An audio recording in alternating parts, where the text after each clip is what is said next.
Welcome back to the Crypto's Key conversation. We got a lot to get through in this video. There's a lot of updates coming from Stefan Huber and digital asset investor Johnny D in regards to what's going on with this ETHgate, Ethereum free pass timeline stuff. Been some more stuff that's been surfacing. There's so much going around on Twitter right now, and I'm only going to cover some of the highlights. Also, we're going to be taking a look at a lot of Cointelegraph articles on some updates. It says Fortnite creators Epic Games raised $2 billion from Sony and Lego to fund metaverse plans. MasterCard files for 15 metaverse and NFT related trademarks, and a lot of other updates that's going on within the community here. So coming over here to CoinGecko, we're currently sitting at a $1.91 trillion market cap, currently down 8.9%, which is massive. So this is causing a lot of fear in the markets because we're seeing a massive dump over a 24-hour period. Just Bitcoin alone is sitting at a negative 7.6%. It's over a 7-day, 15%. So obviously we had the Bitcoin Miami conference of 2022, and after that it was kind of like almost in a sense a sell the news type thing, as that conference happened. So there's a lot of stuff going on. A lot of people having fear in the market. So I'm not even going to go down the list. You can kind of take a look at it yourself. Coming over here to the Bitcoin Fear and Greed Index, we're currently sitting at a 32, back in this fear range. We're not down here in extreme fear like we were last month, but we're kind of teetering our way down slowly just due to the uncertainty within the markets. So let's just jump straight into the content here. A lot of great information here.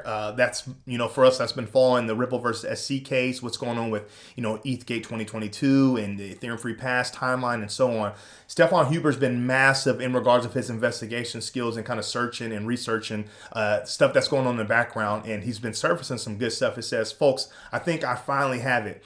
Challenge my timeline. So before I get into this thread here, obviously there's been a lot of updates with William Hinman's private emails that were just released just the other day, and how there's been communication knowing that he got some advice not to do, not to take the actions that he was taking in regards to talking to certain people from, I think it was Simpson Thatcher and so on. There's just a lot of stuff that he shouldn't have been doing, and he was advised not to do, and he did. So there's been more stuff that's been surfacing. Obviously, we have Jason Foster and Empower Oversight, suing the SEC for Freedom of Information Act stuff. So they're gaining access to certain emails, and that's kind of where it came from.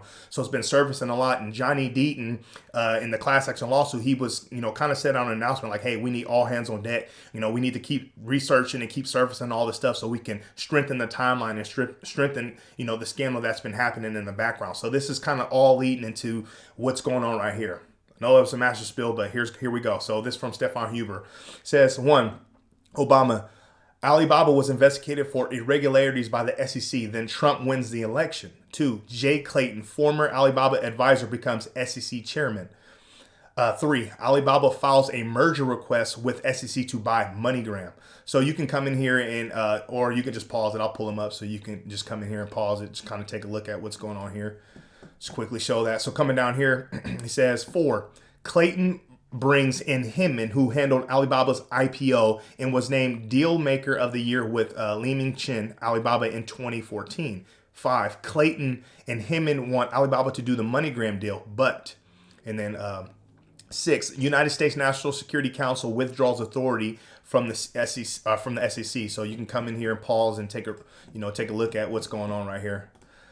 Continuing on, he says 7. This is the end of 6. SEC and rejects the MoneyGram Alibaba deal. So the United States National Security Council withdraws authority from the SEC and rejects the MoneyGram Alibaba deal. 7, 3 days later, it is announced that instead of Alibaba, Ripple gets the deal and MoneyGram wins. So really put this into perspective. 8, the SEC, Hinman, and Clayton start working on the Brooklyn Project, Consensus, Quorum, and the Ethereum Alliance, so the EEA. 9, Alibaba, JP Morgan, Ethereum Alliance gets back at Ripple with the free pass, Ethereum free pass speech and regulatory clarity for Ethereum. 10, this could also explain the huge hatred for Ripple. Maybe Ripple was responsible for not using MoneyGram to test Ethereum-based cross-border payments. So he got this source here from the Wall Street Journal. So continuing down here, he says, the Ethereum free pass and regulatory jail was JP Morgan Alibaba's revenge on Ripple for the bounce MoneyGram deal, in which Ripple likely pointed to the China background. This explains the irrational hatred many Ethereum maxis and founders have for Ripple and XRP. MoneyGram was key to getting needed experience in cross-border payments with blockchain. I suspect that all the deals with China and Russia were concluded and intensified precisely for this reason. So you can kind of take a look at these as well. excuse me if I'm going super fast too, but there's a lot to get through. So then he goes right here, says, if it fits like a glove. That's why Ripple stated that Ethereum is Chinese controlled. And that's why Vitalik Buterin reacted the way he did. He was caught and kicked full in balls. So this is from his tweet. It says, looks like, this is from Vitalik Buterin. It says, looks like the Ripple and XRP team is sinking to new levels of strangeness. They're claiming that their blank coin, their poop coin, should not be called a security for public policy reasons, namely because Bitcoin and Ethereum are Chinese controlled. And he has laughing emojis. So it's quite interesting how he kind of pieced together this thing and kind of coming up with this this formation of ideas to kind of try to paint a picture of, why things happen the way it happened. And I think there's some merit to this. It kind of, makes sense. And as he says, the glove fits.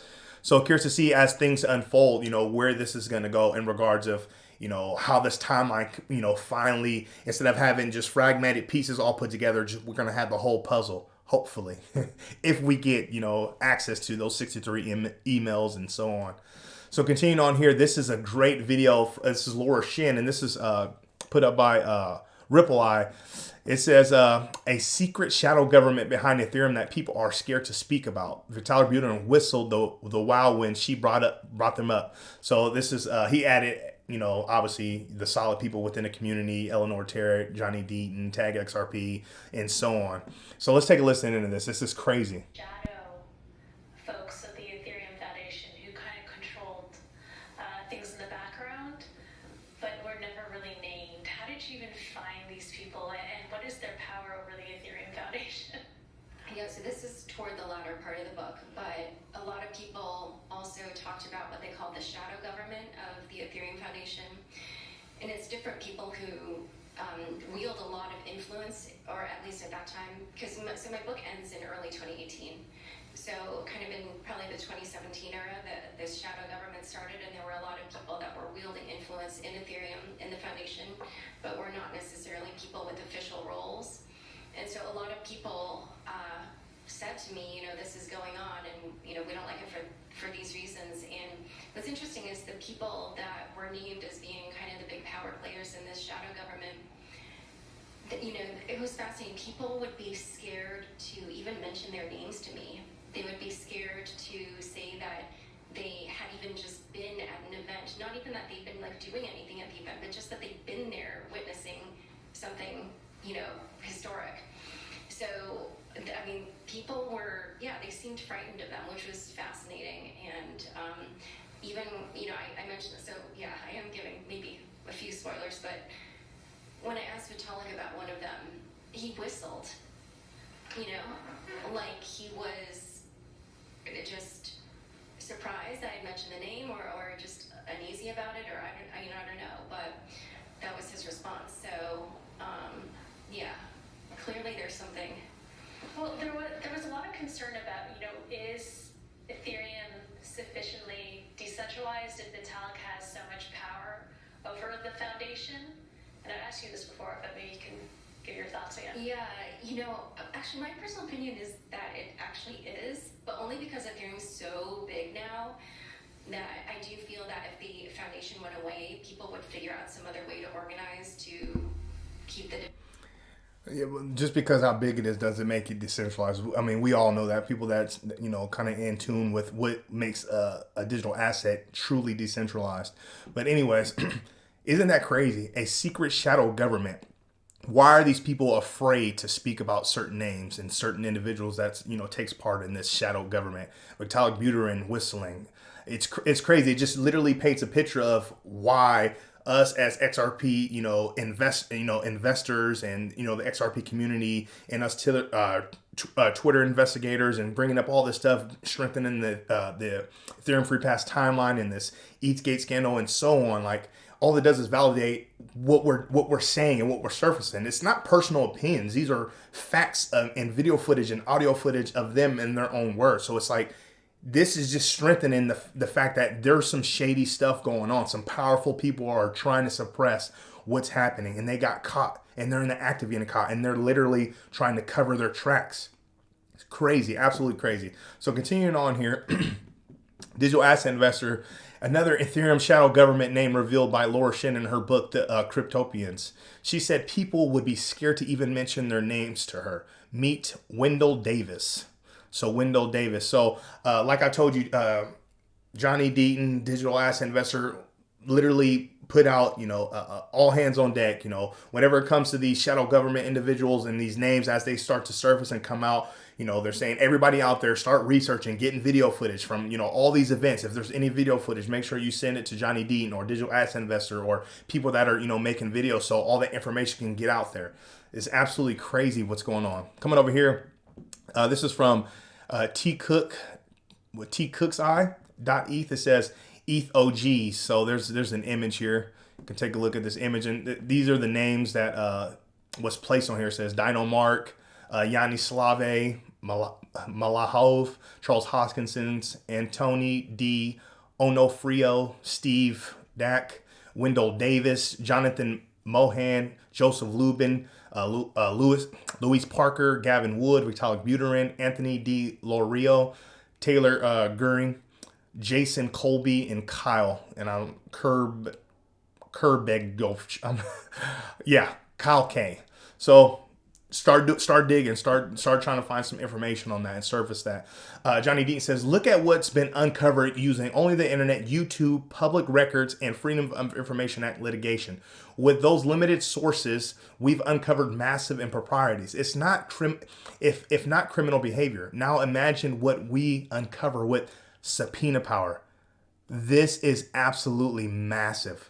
I mean, what if Johnny Deaton in a class action lawsuit is granted subpoena power? What does that mean? What will be uncovered? This is crazy. So private emails, digital wallets, and so on. This is freaking crazy. Jeremy Hogan was saying, the next, months are going to be quite interesting in regards of the Ripple versus SC case alone, let alone everything that else is going on in the Twitterverse and on YouTube in regards of, unveiling and pulling down the curtain to this ETHgate scandal and so on. Also from Johnny Deaton, it says, I've seen all this. So he's responding to people talking about what Jack Mallers was talking about. And it says, serious question. If Jack Mallers implements what he presented at Bitcoin 2022, and it allows users to send from any fiat currency to any fiat currency with instant finality and no cost, what is the use case for XRP? So this has been a huge topic of discussion. I wanted to just barely touch on it real quick. Johnny Deaton hit on head. It says, I've seen maybe a dozen other tweets about how Lightning and Strike makes XRP obsolete. It reminds me of when people said CBDCs would kill XRP. It makes no sense. If anything, the Mallers announcement at Bitcoin 2022 validated Ripple's use case for XRP in its ODL platform. I 100% agree. Simply put right there. So this is from Monica Long. So just to touch on what's going on, obviously there's been a huge announcement with Michael Jordan inspired NFTs on the XRP ledger. So she says, excited is an understatement. We are ecstatic to see Michael Jordan's inspired NFTs coming to the XRP ledger through Ripple Creator Fund. Absolutely massive. So now to get off of, Ripple and Ripple versus SC case and XRP and, ETHgate, Ethereum Free Pass stuff, Cointelegraph has some great articles that I highly recommend you come through and read. Just kind of familiarize yourself and update yourself on what's going on within the crypto space. So it says Fortnite creators Epic Games raised $2 billion from Sony and Lego to fund metaverse plans. Looks like the latest raise brings Epic Games valuation to $31.5 billion. So this is absolutely massive. Continuing on here, I'm going to quickly go through this. It says MasterCard files 15 metaverse and NFT related trademarks. MasterCard joins Visa and American Express with moves into the metaverse as it seeks to increase revenue streams and remain competitive in the virtual economy.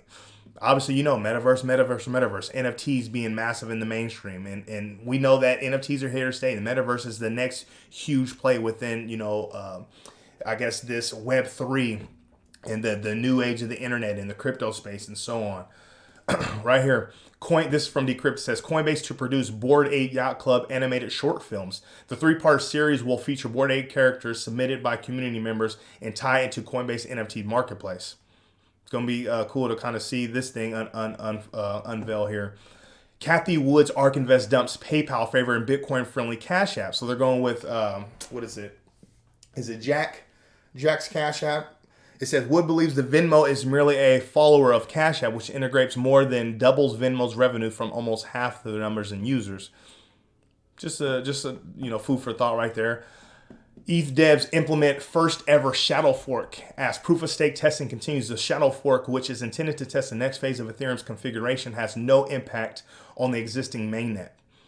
So, Ethereum, they continue to, do their work, continue to transition this whole phase to going from proof of work to proof of stake. So just a quick update there. You can look further into the article and look behind kind of what's going on there. And lastly, I wanted to end with this one. Say surveys of financial advisors and Grayscale comments suggest strong support for spot crypto ETF. Quote, the vast majority of advisors we surveyed either plan to begin allocating to crypto or increase their existing allocation to crypto.